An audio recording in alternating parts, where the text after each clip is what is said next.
This is an explanation of the phenomena that in Lviv, western Ukraine, that is almost 1,000 kilometers away from Russia, are frightened more than we here, 36 kilometers.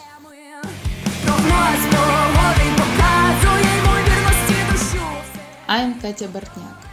I am 21 years old, philologist in Ukrainian Catholic University. I live in Lviv. I am from Kharkiv and I am Ukrainian.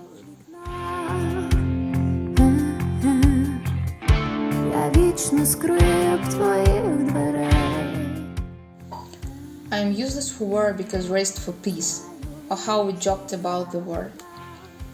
I am almost 21 years old, Ukrainian, a Kharkiv citizen, 36 kilometers from Russia and useless for war. This is my skin. My dad looks in his binocular to the Russian borders 36 kilometers away and says, "You know, they have military equipment that can reach us in one shot." And I know. We are at the edge of Kharkiv and I can see a ring road with trucks from my window. And the sun that rises right behind the road. This is kind of a joke. You see the rising sun on the side of Russia, and all the lives of Kharkiv citizens kind of full of joking. We are doing our regular routine, drinking coffee and thinking about the future here. Ukrainian here, not Russian here. In 2014, we didn't let Russian occupants create HNR, Kharkiv People's Republic, because most of us saw our future in an independent country, a free Ukraine, connected with the rest of the civilized world.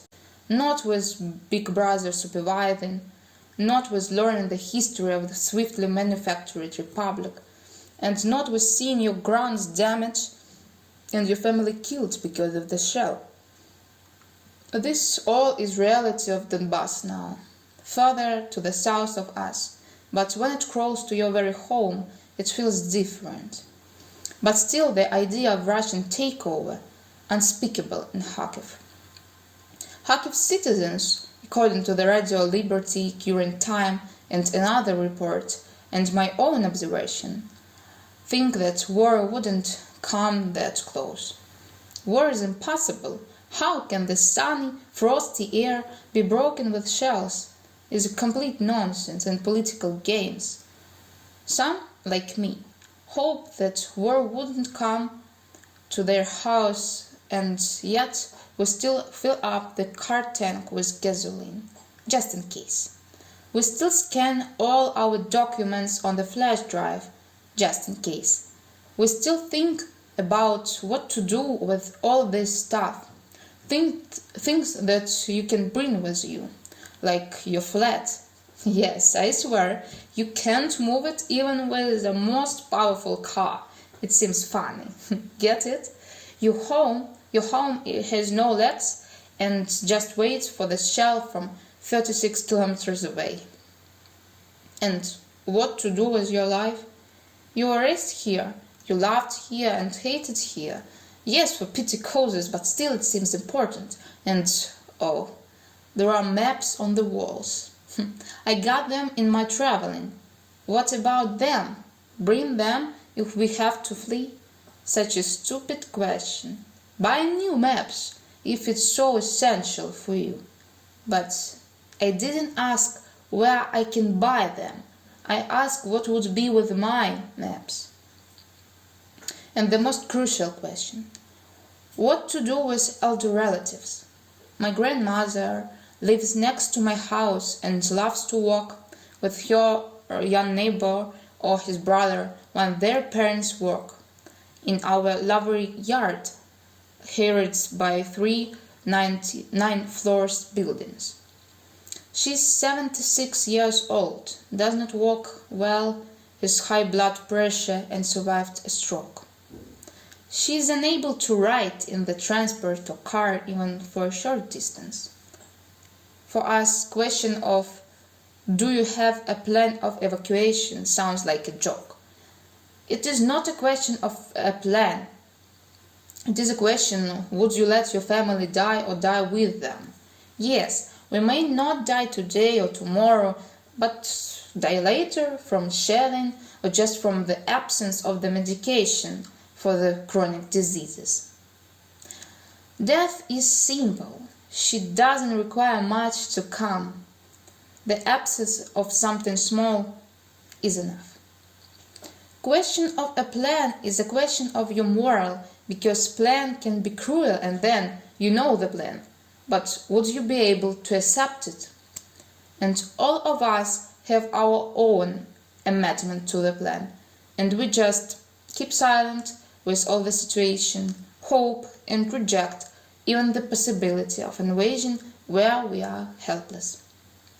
I think this is an explanation of the phenomena that in Lviv, western Ukraine, that is almost 1,000 kilometers away from Russia, are frightened more than we here, 36 kilometers.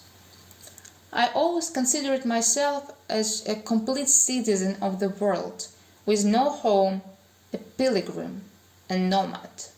I like rods and all my stuff in just 2 bags, and I do now, but rods are good when you have home to return. Now I understand that I love my grounds. Here are my roots.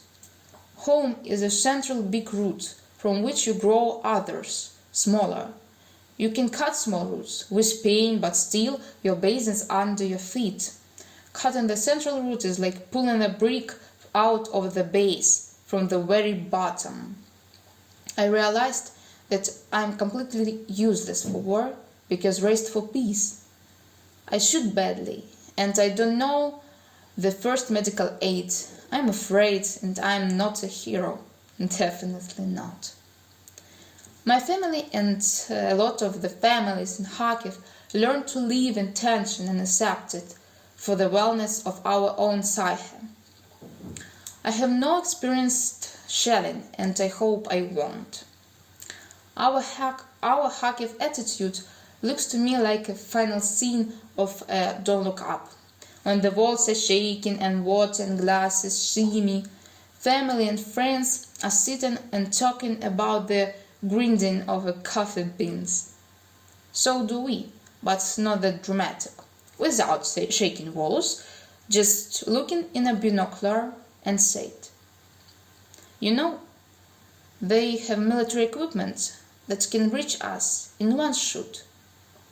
Yes, I know. By the way, what do you think we should cook for my birthday?